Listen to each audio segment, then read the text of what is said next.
I'm Peter Adamson, and you're listening to the History of Philosophy podcast, brought to you with the support of the Philosophy Department at King's College London and the LMU in Munich, online at historyofphilosophy.net. Today's episode will be an interview about emotions in the Renaissance with Sabrina Ebbersmeyer, who is Associate Professor for Philosophy at the University of Copenhagen. Hi, Sabrina. Thanks for coming on the program. Hi, Peter. Thanks for having me here.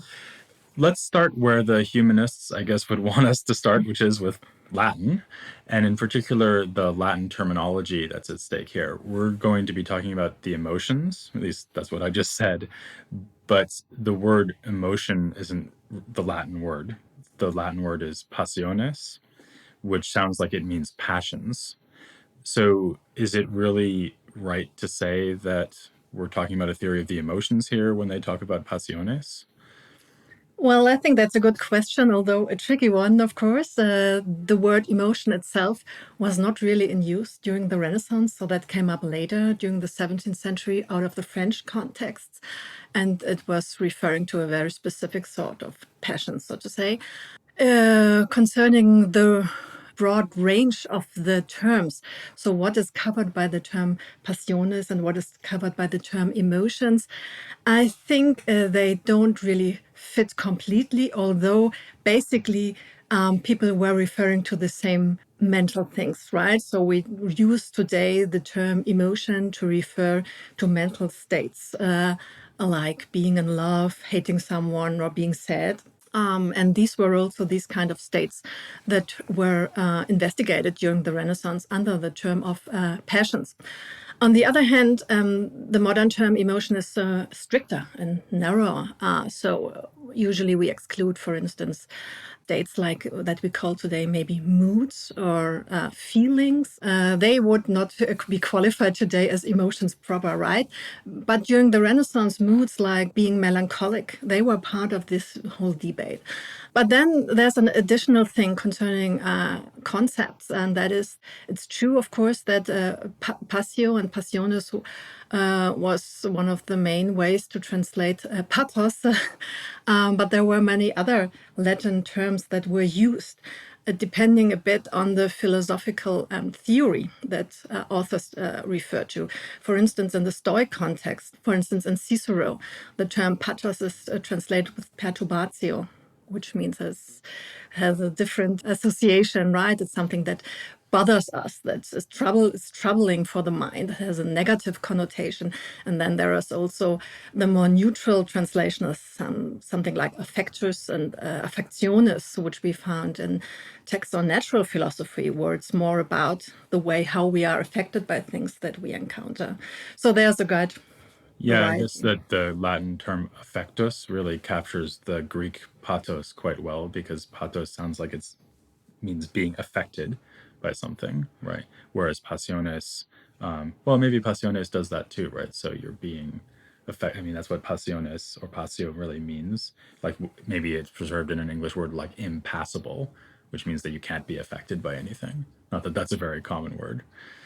Yeah, I agree. Still, also in the development of the terms, I think we associated with the term passio more mental states of suffering, right? That is not usually associated with affectus, but with passio, it's the passion of Christ. For instance, the suffering is much more closer. Okay, so let's move on to the next thing that the humanists at least would want us to think about, which is the ancient sources of this.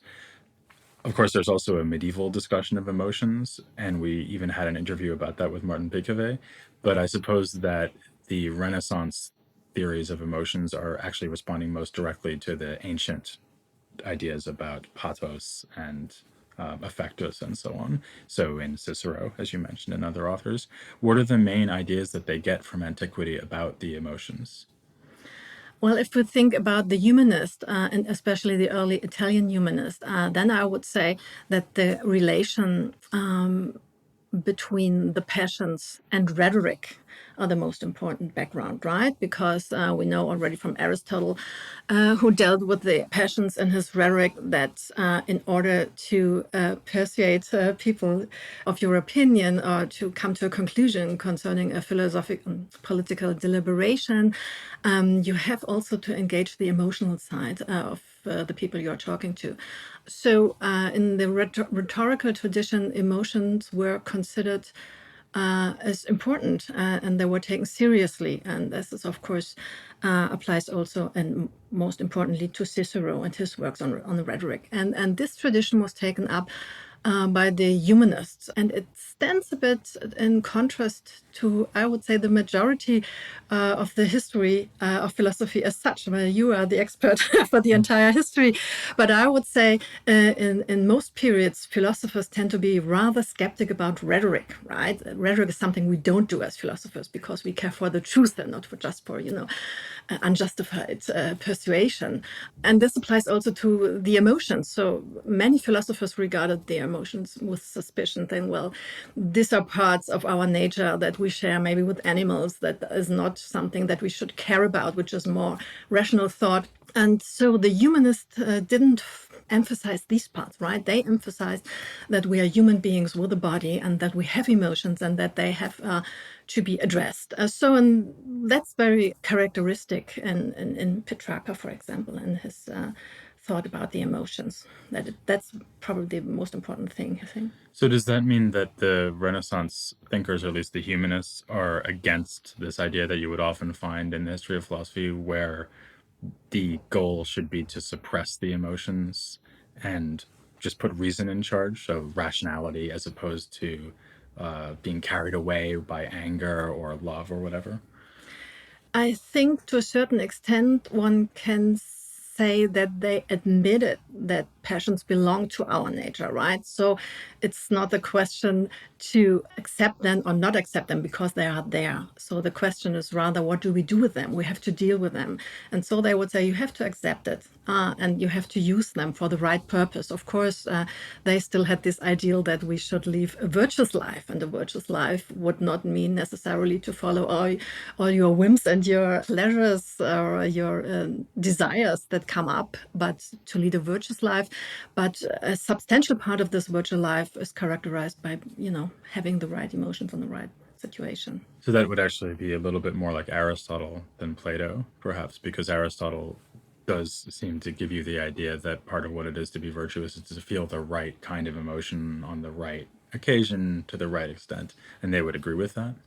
I think they would actually. We can see this very explicitly in Leonardo Bruni, who was an important humanist who took up Aristotle precisely and at that point and say, well, see, Aristotle also says that you have to have emotions actually to be humans, and it would be completely irrational and even inhuman not to have emotions in the right place, right? If your family members are hurt or people you care for or other values are violated you think are important for society, then you have to respond also emotionally. Otherwise, you can't even be a proper member of society. So that's the thing they took up, and it's true, of course, that you refer this back to Aristotle, and that's also what Leonardo Bruni says. But the humanists also kind of place their reading of Aristotle in opposition to the Aristotle of what they call the scholastics, right? That they say they go back to the proper Aristotle, who also cared about the emotions, which the scholastics, so to say, neglected. And one other thing about this, just in relation to what you mentioned about rhetoric, is the idea there that we just need to make a study of the emotions so that we're better at manipulating people when we persuade them? Or is the idea that rhetoric used properly would actually induce the right kind of emotions in the listener, so that they have a more sort of ethical approach to rhetoric? And the idea would be, just as in myself I'm trying to have the right emotions in the right situation, etc., so as a rhetorician I should be trying to induce that kind of emotion in other people. Yeah, I think we would not really find a humanist saying, well, it's just about us, manipulating people to follow what we think is the best thing. That's why I think that they really shared ideals. So they shared ideals about virtuous life and what they called humanitas. So what is it to be a human being, right? What should we live up to? And this ideal of what a human being could live up to, that relates, of course, to virtuous behavior, being just, being prudent, and these things should be then supported by emotional responses. Okay, so one reason that we do have emotions, I take it, is that we have bodies, right? So emotions seem to be very strongly anchored in the body. If you think about something like losing your temper, it's, a psychological event, but is also a physical event, and that's very obvious.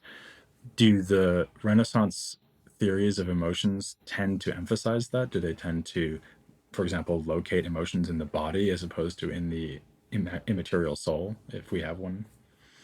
If we have a look at later stages of the Renaissance, I think the latter part applies, namely that the Renaissance authors were very much interested in the physiological aspects of emotions. And that's not so much within the humanistic tradition where this came up, but that's more related to the medical traditions that were also taken up during the Renaissance, and the interest in investigating the soul of the human being more based on actual observations about how humans behave rather than coming up with normative concepts about what the human soul is supposed to be. So with these medical approaches, we see a very strong emphasis on the physiological aspects. And one early example is, of course, already Marsilio Ficino in his work De Vita Libertatis, where he is a physician about a work-related disease for intellectuals, so to say, melancholy, that we all suffer every now and then as intellectuals, because there's a whole theory behind why it is so. But the basic idea is that we don't care enough for our bodily constitution during study. And then we have to recompensate things that we lack, so to say. Mm-hmm. So we have to drink white wine, for instance, or eat honey, all things that keep up our spirits, an important concept in this concept. Okay, so that's good advice for all of the academics out there who are listening. You can drink white wine to avoid melancholy. And I guess this is also true of then other authors who are even more prominently associated with medicine, like Cardano or Campanella, people like that. Who should we be thinking about here? Most prominently also in Telesio and in Fracastoro. And in Telesio, we find an entire theory about the passions and how they are related to our bodily constitution and how the affections of the surrounding world have an impact about the way we feel. Do they go so far as to say that really the emotions don't have that much to do with your soul and they're really bodily events? So maybe one way of thinking about this would be, how should we compare an emotional reaction in a non-human animal to an emotional reaction in a human? So like if a lion gets angry and I get angry, is that exactly the same kind of thing? Or is it different in me because I have reason and I have an immaterial soul? Yeah, very tricky question. Very interesting. I think one very elaborate and differentiated answer was provided again by Telesio, this Renaissance natural philosopher, one of the so-called novatores Descartes talks about. And Telesio is of the opinion that we share a lot of our bodily constitutions with animals, right? They have the same blood circulations, or some of them, right? We talk about developed animals and a nervous system and a heart and a brain and everything. So he says, well, given all these similarities between human beings and animals, it would be odd to suppose that their way of perceiving, for instance, would be different. So if they see something and they have the same kind of eye that we have, then we can also think that their way of perceiving would be similar to ours. And the same applies to the emotions. So fear is more or less the same when I feel it and an animal feels it in Telesio's perspective, because as said, we share the same bodily constitution that is required for these kind of emotions. But then he is of the opinion that there are some emotions that are very specific for humans, and they are different. So even though emotions share what he thinks is, kind of a soul, he also attributes to animals a kind of memory. And memory is, for instance, important for feeling fear. If you have experienced something harmful, then you see it again and you experience or you respond with fear. That is similar. So animals have the same kind of memory in the sense we have. But what animals lack, according to Telesia, is a vision of the future, right? So that's typical for us, to thinking about future events that might occur. And he thinks, well, animals are not really able to do this, and that's why they don't form certain emotions that we form. So that would be something like hope, maybe? Would that be an emotion that's directed towards the future that an Yeah, animal could yeah, have? yeah, Or maybe a fear that's about, like I might not get a raise from my boss, or maybe a loved one will die. So yeah, animals don't fear that their loved ones will die. yeah, yeah. That's true. Right. Yeah. Okay. Something else that you've written about that I think relates to this is the idea of what's called panpsychism. So this is going to sound a little bit weird, but maybe you can convince us that it's not that weird. So basically, the view here is that it's not only human bodies and animal bodies that are alive, but actually, in some sense, there's a vital principle that runs throughout the entire cosmos. And this is an idea that listeners might remember goes all the way back to Plato and also the Stoics. So in Plato's Timaeus, there's a world soul that animates the entire cosmos. And we find this in some Renaissance thinkers as well. And you've argued that this has something to do with the emotions. So can you kind of explain the panpsychist context of this and what it has to do with this theory of the emotions? Yeah, so the term itself, panpsychism, refers to that soul is everywhere in nature, right? So that's a generic term, and I used it also and applied it here to positions that don't have to be labeled in this sense panpsychistic, because they did not attribute soul to every tiny natural thing, but for instance, as in Talesi, sensation, right? So he would not go so far as to say there is a soul everywhere, but he would say there is sensation everywhere in the soul and Even in the in world. stones or Yeah, in everything in nature, right? And that is because of his first principles of nature. So he thinks there are three principles in nature: two active principles, heat and cold, and the passive principles, matter, and they interact and generate everything. And in order so that things are generated and not destructed immediately, everything in nature, which is constituted out of these constituents, has a sense to perceive what is harmful or what is beneficial for itself. So, in a very basic, rudimental way, it's actually everywhere in nature, in all natural things. So, in this way, we as human beings do not really stand out as that completely different and eccentric part of the cosmos that is different from all the rest, but rather is an integral part, something that belongs to a complex structure. So, of course, this sensational quality is not everywhere the same. Our sensation is much more elaborated than the sensation of a plant or of a stone, for that matter.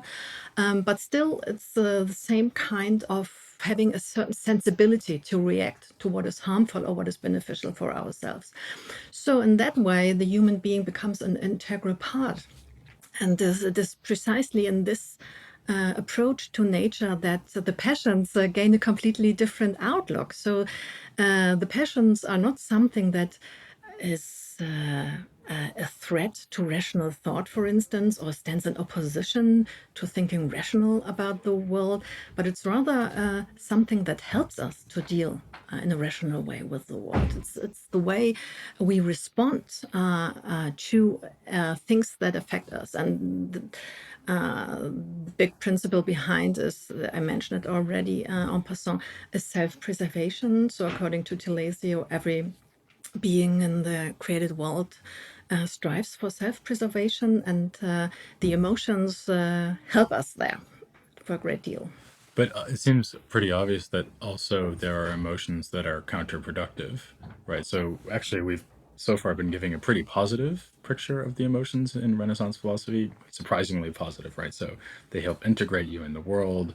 They can be felt appropriately, so they don't all have to be crushed by reason and so on. But obviously, sometimes you do get carried away with your emotions. You lose your temper, or you conceive passion for another person, which is maybe not such a good idea, right? So, do they have advice for people who are having emotional reactions that are inappropriate? I can't really now think about any moral advice. So that would go to some moral. The question would be going. I understood it in that way, but in Telesio, for instance, he takes a naturalistic approach to the passions. Right, they are a natural phenomenon. So we look at it that in that way, and of course, then in that, if we look at it in that way and ask to what extent a certain passion is beneficial or harmful for the self-preservation of the species, not of the species, of the individual, then of course there can be passions that are harmful.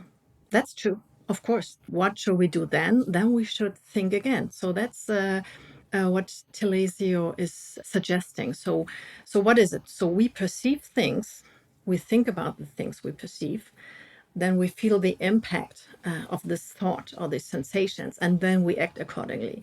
And so, in the ideal world, this process would always lead to the self preservation of the individual. But of course, it can happen that we haven't thought it through, for instance, right? And that we choose to follow rather the inclinations of a fulfillment of a desire which is at hand rather than to go for the long term aim. That's the classic. But then he thinks, well, that still we as human beings have this ability to think about the future, and we should do this. So we should use all our capacities.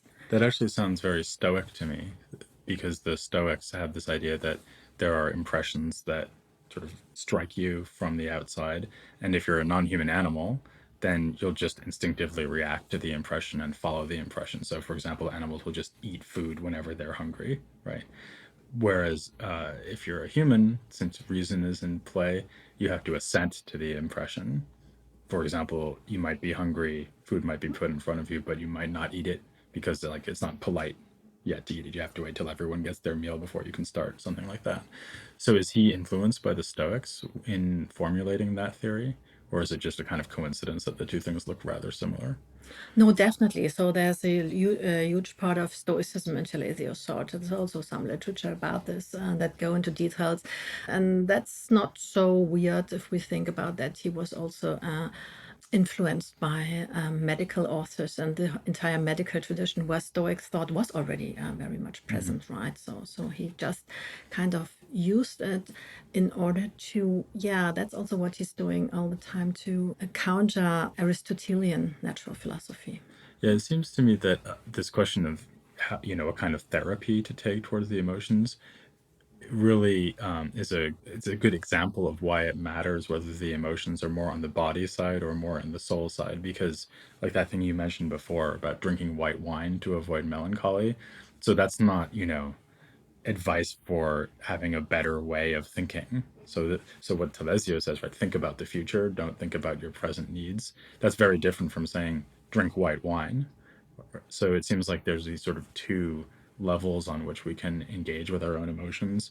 One level where we just try to modify our bodies to change the reactions that are taking place there, and another level where we try to deal with it at the level of soul or of belief.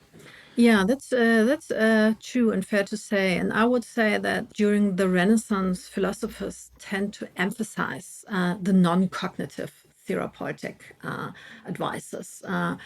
In opposition, for instance, to the 17th century, if we look at Descartes or Spinoza, then we find a lot of therapeutical advice that are based on changing the way we think, right? So you have to change your judgments about things, and then you will also change the emotion, and also your body will in the end maybe change, and you won't feel any longer strong emotions in a certain way. Of course, these cognitive aspects are also present during the Renaissance, but I would say the emphasis is put on the non-cognitive therapies, which are more medical, right? To change of diet, you have to eat other things if you don't want to be sad or unhappy in love or whatever. Or you have to change place, or you do physical exercise. Even sometimes the Vives or others recommend sexual intercourse, or you have to deal with your own body in order to change the emotions, and then also in order to change your beliefs concerning these emotions. And then it becomes more intellectualist and top down in the 17th century in the Enlightenment. Okay, that's really interesting. One last question, and this is kind of anticipating a topic that I'll be looking at in greater depth later in this series, but I thought we couldn't talk about the emotions without talking about love, because the Renaissance thinkers, and especially I guess the Platonists like Ficino, are famous for being really interested in this because there's Platonic dialogues about love and so on. So can you just, as a kind of preview for us, sketch out a little bit about what they say about love in the Italian Renaissance? Yeah, first thing is, I think it's very, very interesting to see that it's during this period, so 15th and 16th century, especially in Italy, there was a great enthusiasm for love, right? And this not just for love in the theoretical realm, or love in the realm of poetry, as we had it also before, but in the philosophical realm. So, and that is of course caused by the reception of Plato's theory of love. And I think what is so important and fascinating about Plato's theory of love, that was to a large extent not known during the Middle Ages, is that it kind of combines the sexual and physical attraction to another human being to our metaphysical and intellectual aspirations to know the truth. Right, so there seem to be two ends of a huge spectrum of our intellectual engagement, and Plato kind of managed to bring these together. And this idea was so attractive for Renaissance philosophers, and we find it very elaborately expanded in Ficino, for instance, but also in Leone Ebreo, a Jew thinker of the Renaissance, and most prominently also in Giordano Bruno. Right. So maybe that's even an example of what you were just talking about a second ago, because love, as you say, sort of runs the spectrum from bodily reactions all the way up to something like wisdom, right? So you could have love for God, for example. And so I can see why they'd be attracted to the topic if they have this really sort of physically embodied understanding of emotions. What would be a better example of that than love? That's true. And I think it's also interesting to say that this brings us back to the beginning when we talked about the concept of emotion. So if we look about how the emotion of love is treated today in contemporary research on emotions, then it's more or less the personal love between two people and their respective beliefs they share. But in the Renaissance, the concept of love was much broader, right? So it's not just about the interpersonal relationship. It's about an emotion we feel to the entire world, and that binds us together with the entire world. It's understood as the so-called copula mundi, the bond that brings together all things in the cosmos. So love is much more than just an interpersonal thing, although it's also an interpersonal thing, but it has this metaphysical dimension. And in this way, the entire debates of the emotions in the Renaissance was broader than what we treat today when we talk about emotions. Okay, well, speaking of love, the next person I'm going to be covering in the podcast is actually Christine de Pizan, who we've already met because, as some listeners might remember, way back at the end of the coverage of Latin medieval philosophy, we talked about her as one of the critics of the Romance of the Rose, which is a poem that's famously all about love and sex. And she didn't like it very much and said so. So you might want to revisit that. But next time we'll be devoting an entire episode to other aspects of her thought. But for now, I will thank Sabrina Ebbersmeyer very much for coming on the podcast. It was such a pleasure to be here. And please join me next time for Christine de Pizan here on The History of Philosophy Without Any Gaps.